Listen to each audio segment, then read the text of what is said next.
हाँ तो नमस्कार दोस्तों, आपका एक बार फिर से स्वागत है आपके अपने YouTube channel Rajasthan study zone पर। और आज हम फिर से लेके आए हैं आपके साथ में एक कंप्यूटर की जो जनरेशन्स हैं इनके बारे में हम आज जिक्र करने वाले हैं। कंप्यूटर का जो विकास हुआ है वो पीढ़ी दर पीढ़ी किस प्रकार से हुआ है, और इसका जो विकास है वो कितनी तेज़ गति के साथ में हुआ है, और कब से लेकर के और कब तक ये जारी रहा है। और जो आज का आप 5G का युग जो देखते हो, ये आज आधुनिक युग जो है टेक्नोलॉजी का, और इसको यहाँ तक 5G तक पहुँचने में किस पीढ़ी किन किन पीढ़ियों से है वो गुजरना पड़ा है दोस्तों। तो इन सभी जो पीढ़ियाँ हैं कंप्यूटर की, जो फर्स्ट पीढ़ी है उससे लेकर के हम 5G तक बात करने वाले हैं दोस्तों। तो जो कंप्यूटर है इसकी जनरेशन्स का जो उद्देश्य है, वो ऑब्जेक्ट है, वो क्या रहा है दोस्तों। तो उसके बारे में हम देख लेते हैं सबसे पहले कि जो कंप्यूटर की विभिन्न पीढ़ियों को विकसित करने का जो उद्देश्य रहा है वो क्या रहा है कि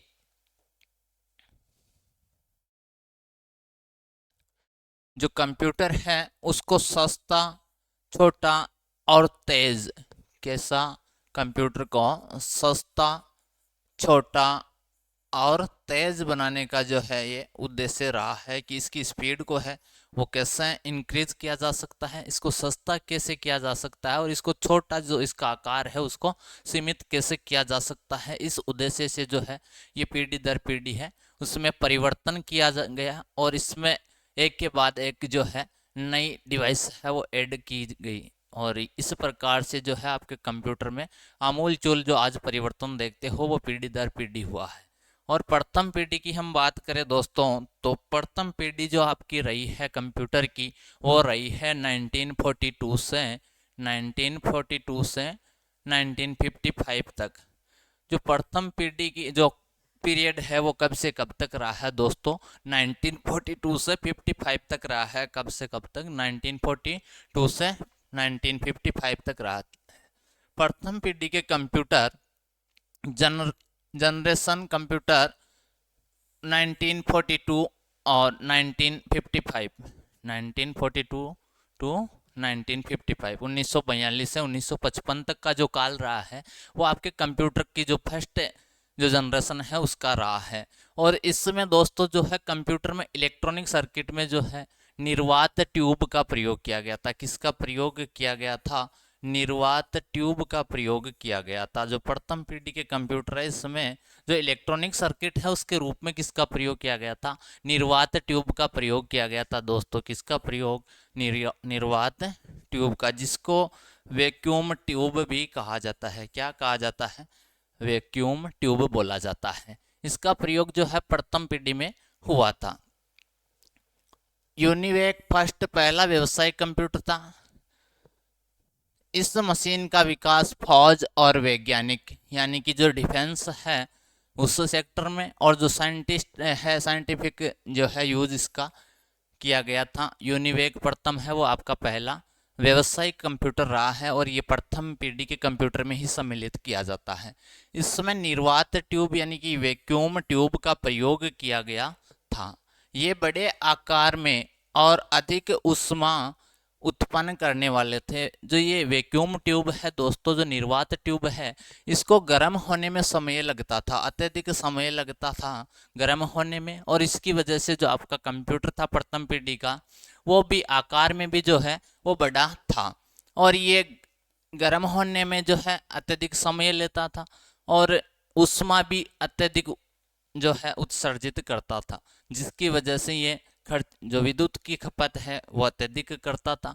इसलिए खर्चीला एक कंप्यूटर था, और इसमें वैक्यूम ट्यूब का प्रयोग किया गया था।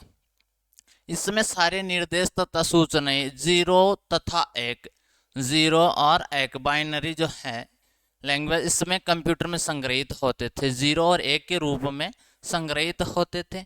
इसमें मशीनी भाषा जो मशीनी लैंग्वेज है उसका प्रयोग किया गया था। जो प्रथम जनरेशन के कंप्यूटर उसमें कौन सी लैंग्वेज? मशीनी लैंग्वेज का प्रयोग किया गया था। जीरो और एक के रूप में संग्रहित इसमें डेटा रहते थे। पंच कार्ड का उपयोग किया गया। पंच कार्ड जो है पिछली क्लास में हम चर्चा कर चुके हैं पंच कार्ड के बारे में।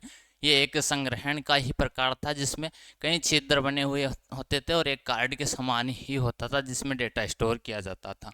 उदाहरण के रूप में एनिएक, यूनिवेक और मार्क फर्स्ट। एनिएक, यूनिवेक और मार्क फर्स्ट है वो प्रथम पीढ़ी के कंप्यूटर के ही एग्जाम्पल्स है दोस्तों। निर्वात ट्यूब के उपयोग में कुछ कमियां थी। क्या थी दोस्तों? कुछ कमियां थी, और कमियां ये थी कि ये जो गर्म होने में है वो अत्यधिक समय लेता था। निर्वात ट्यूब गर्म होने में समय लगता था तथा गर्म होने के बाद अत्यधिक ऊष्मा पैदा होती थी। क्या होती थी? अत्यधिक ऊष्मा पैदा होती थी, जिसके कारण क्या एसी जो है एयर कंडीशनर उसका प्रयोग करना पड़ता था इसको ठंडा रखने के लिए। इस एयर कंडीशनिंग सिस्टम का उपयोग करना पड़ता था तथा अधिक मात्रा में विद्युत खर्च होती थी, और ये कंप्यूटर जो है वो खर्चीला हो गया था इस निर्वात ट्यूब के कारण, वैक्यूम ट्यूब के कारण, और आकार भी इसका बड़ा हो गया था।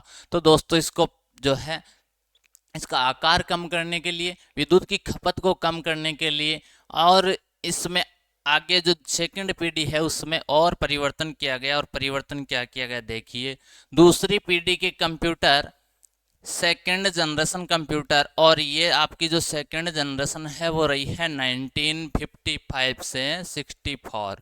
1955 से 1964 तक जो है सेकेंड जनरेशन आपकी कंप्यूटर की रही है दोस्तों।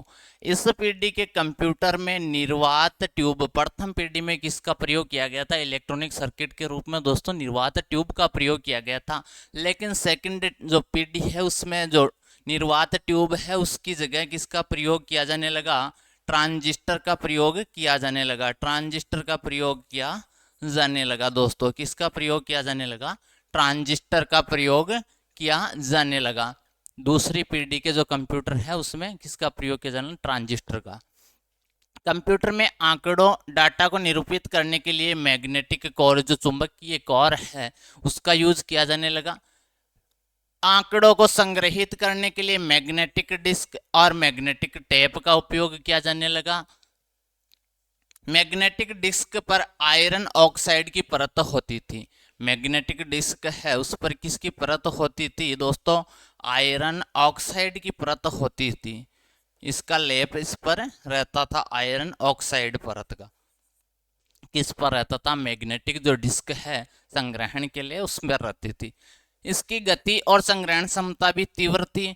जो प्रथम पीढ़ी है उसमें पंच कार्ड का यूज किया जा रहा था, उसकी जगह क्या आ गया था? अब आपका मैग्नेटिक डिस्क और मैग्नेटिक टेप जो है वो आ गया था, और इसकी संग्रहण क्षमता भी अत्यधिक थी, और इसकी जो संग्रहण करने की गति है वो भी तेज थी।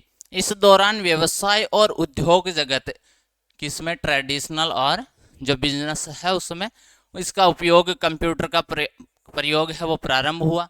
और प्रोग्रामिंग भाषा के रूप में किसका विकास हुआ? कोबॉल और फोरट्रान का प्रयोग हुआ।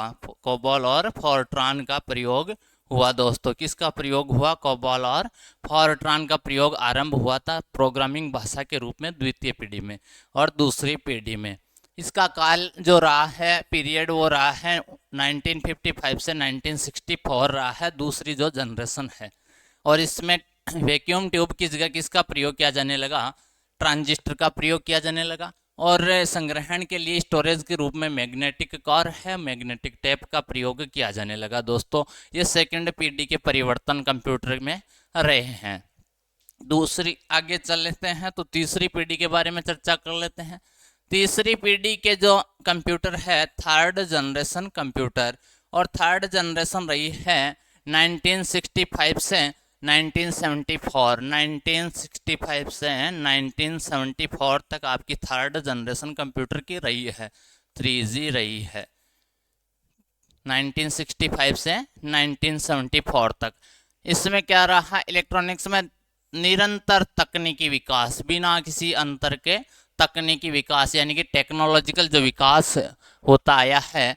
कंप्यूटर के आकार में कमी तथा तीव्र गति से कार्य करने का जो क्षमता है उसका विकास किया गया। कंप्यूटर के आकार में कमी कर दी गई। किस में कमी कर दी गई? आकार में कमी कर दी गई, और जो गति है उसको तेज कर दिया गया।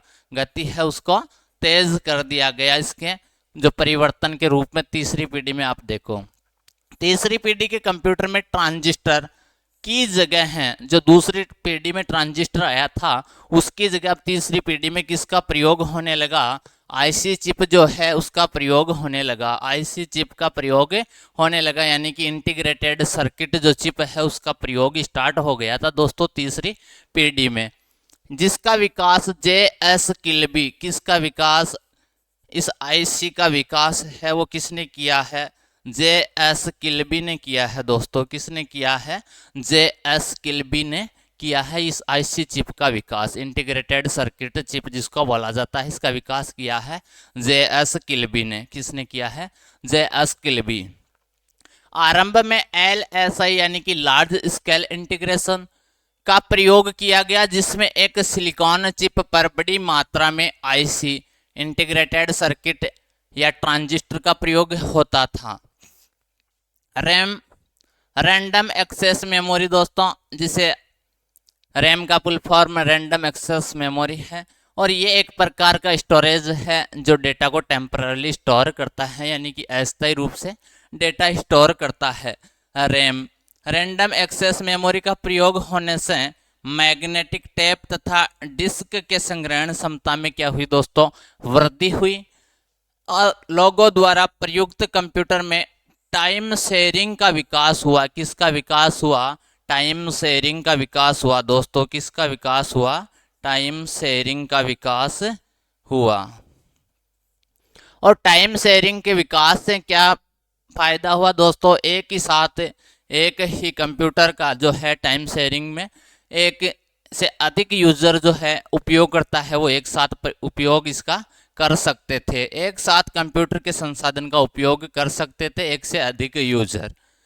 हार्डवेयर और सॉफ्टवेयर अलग अलग मिलना आरंभ हो गए, और तीसरी पीढ़ी में ही इसके साथ में क्या परिवर्तन हुआ, जो हार्डवेयर और सॉफ्टवेयर है, जो हार्डवेयर एक्सटर्नल पार्ट है और सॉफ्टवेयर इंटरनल पार्ट है, ये भी अलग अलग जो है यूजर की मांग को देखते हुए अलग अलग मिलना प्रारंभ हो गया।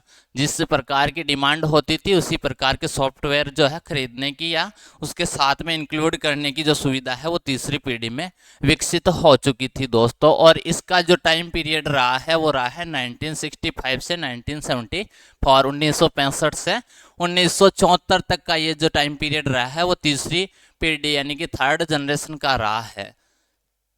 और प्रथम पीढ़ी में जो है निर्वात ट्यूब, दूसरी में ट्रांजिस्टर और तीसरी में आईसी इंटीग्रेटेड सर्किट का प्रयोग होने लग गया है दोस्तों।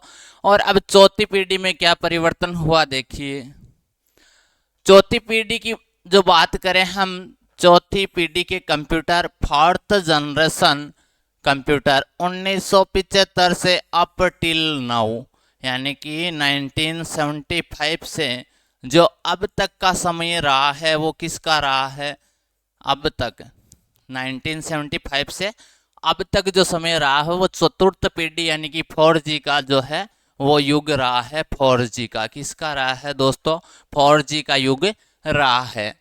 चौथी पीढ़ी के कंप्यूटर में LSI यानी कि लार्ज स्केल इंटीग्रेटेड सर्किट का प्रयोग होता था। वहां पर VLSI, किसका, VLSI और ULSI very large scale integration और अल्ट्रा लार्ज स्केल इंटीग्रेशन का जो है प्रयोग आरंभ हुआ कौन सी पीढ़ी में दोस्तों, चतुर्थ पीढ़ी में यानी कि फोर्थ पीढ़ी में, जिसमें एक चिप में लाखों चीजों को संग्रहित किया जा सकता था। और ये जो चतुर्थ पीढ़ी है इसमें जो वेरी लार्ज और अल्ट्रा लार्ज स्केल इंटीग्रेशन का प्रयोग किया गया, इसमें लाखों चीजों का है एक ही चिप में स्टोर या संग्रहण किया जाने सकने की जो क्षमता है वो विकसित की गई।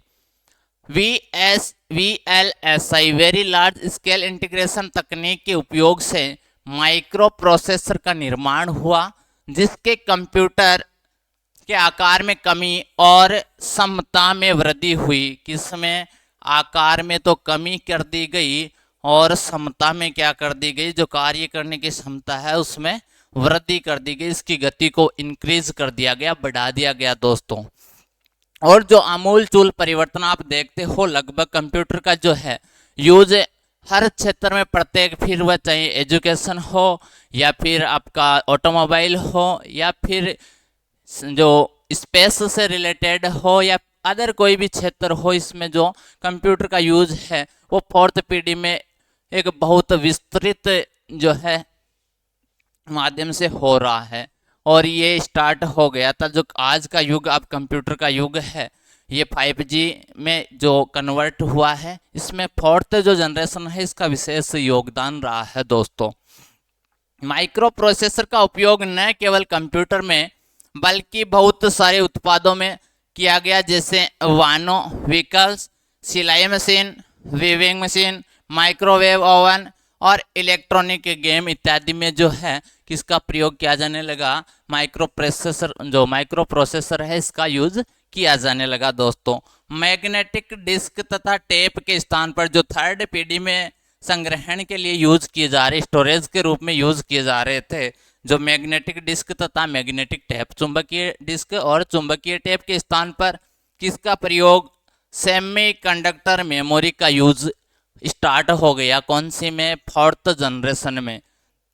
रैम की क्षमता में, जो रैंडम एक्सेस मेमोरी है की क्षमता में वृद्धि से समय की बचत हुई और कार्य अत्यंत तीव्र गति से होने लगा। जो कार्य है वो बहुत ही तेज गति के साथ में होने लगा चतुर्थ पीढ़ी में। और लगभग जो परिवर्तन हो रहा है कंप्यूटर के जो हुआ है वो चतुर्थ पीढ़ी की ही देन है दोस्तों। इसके बाद में हम जो आज की जो वर्तमान पीढ़ी है 5G, इसकी बात करें तो पांचवी पीढ़ी के computer the fifth generation computer at present, यानी कि जो वर्तमान काल में जो वर्तमान जो युग चल रहा है कंप्यूटर का, वो कौन सा कहोगे आप, वो चल रहा है 5G जमाना। कौन सा चल रहा है, 5G, फिफ्थ जनरेशन। पांचवी पीढ़ी के कंप्यूटर में VLSI के स्थान पर किसका यूज हुआ, ULSI। ये स्टार्ट ULSI जो अल्ट्रा लार्ज जो स्केल इंटीग्रेशन है, इसका यूज तो चतुर्थ पीढ़ी में फोर्थ जनरेशन में हो गया था दोस्तों, लेकिन विस्तृत रूप में जो है प्रयोग इसका वो फिफ्थ जनरेशन में हुआ है। VLSI की जगह कौन सा, ULSI का प्रयोग होने लगा। एक चिप द्वारा करोड़ों गणना करना संभव हो गया। करोड़ों गणना है वो एक ही चिप के माध्यम से किया जाना संभव हुआ। कौन सी पीढ़ी में, फिफ्थ जनरेशन में। किस में, फिफ्थ जनरेशन में। संग्रहण यानी कि स्टोरेज के लिए CD कॉम्पैक्ट डिस्क का विकास हुआ फिफ्थ जनरेशन में। इंटरनेट यानी कि ये जो नेटवर्कों का जाल है, जो अंतरजाल है, जो इंटरनेशनल नेटवर्क जो है, इसका विकास हुआ। ईमेल, इलेक्ट्रॉनिक मेल का विकास हुआ। और world wide web, WWW, world wide web, इसका विकास हुआ पंचम पीढ़ी में यानी कि फिफ्थ जनरेशन में दोस्तों।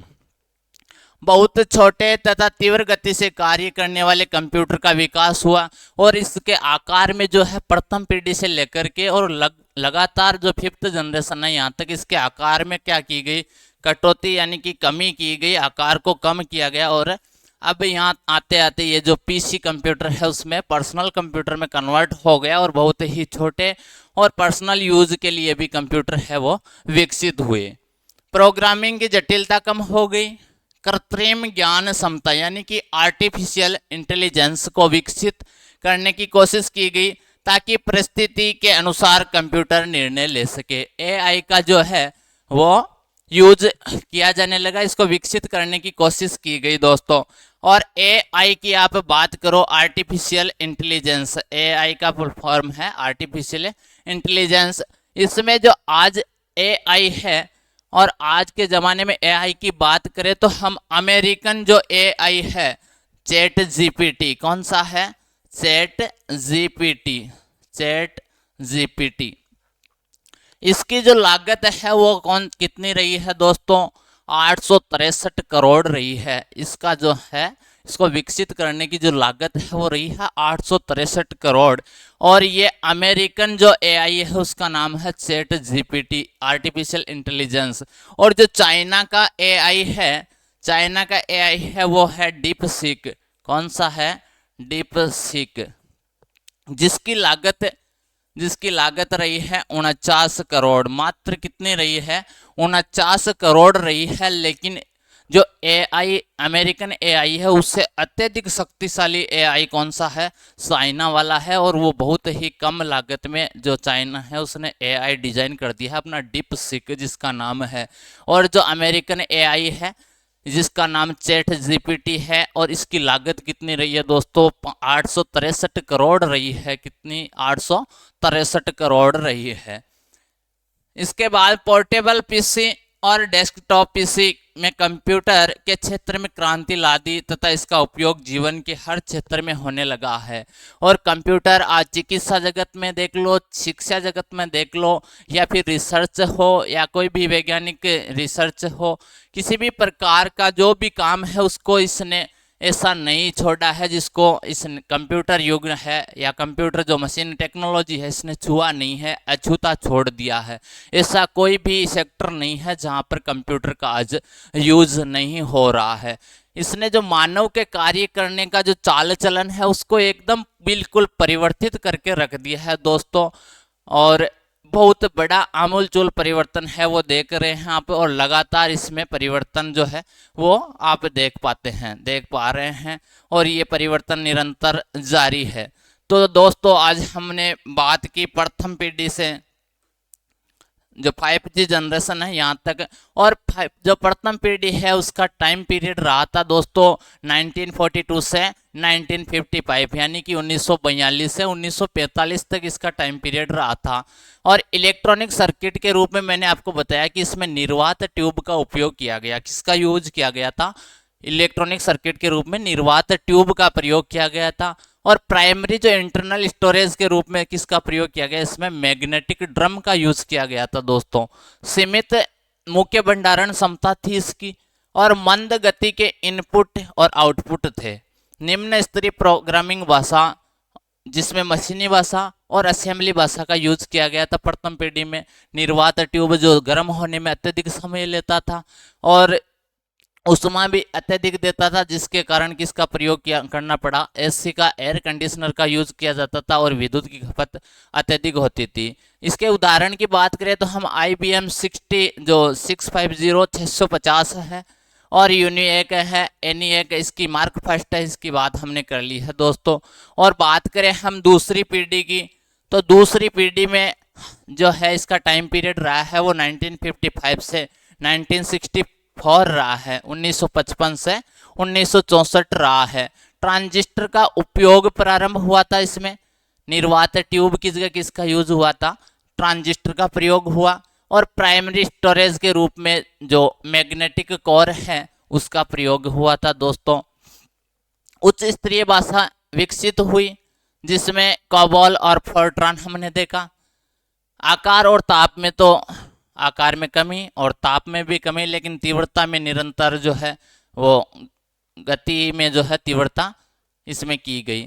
और इसके जो उदाहरण है उसकी बात करें हम तो IBM 140 है, CDC 1604 है, ये इसके उदाहरण रहे हैं। तीसरी पीढ़ी की हम बात करें तो तीसरी पीढ़ी दोस्तों 1965 से 1974 तक का इसका काल पीरियड रहा है।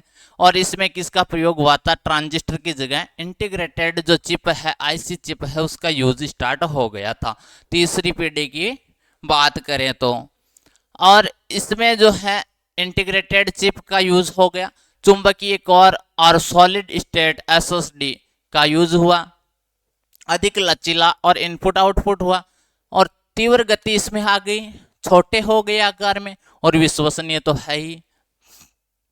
उच्च स्तरीय भाषा का भी जो है वृहत उपयोग किया जाने लगा तीसरी पीढ़ी में। रिमोट प्रोसेसिंग और टाइम शेयरिंग सिस्टम एक साथ में एक ही कंप्यूटर पर जो है एक से अधिक यूजर काम कर सकते हैं। जो मल्टी प्रोग्रामिंग है उसका यूज हुआ।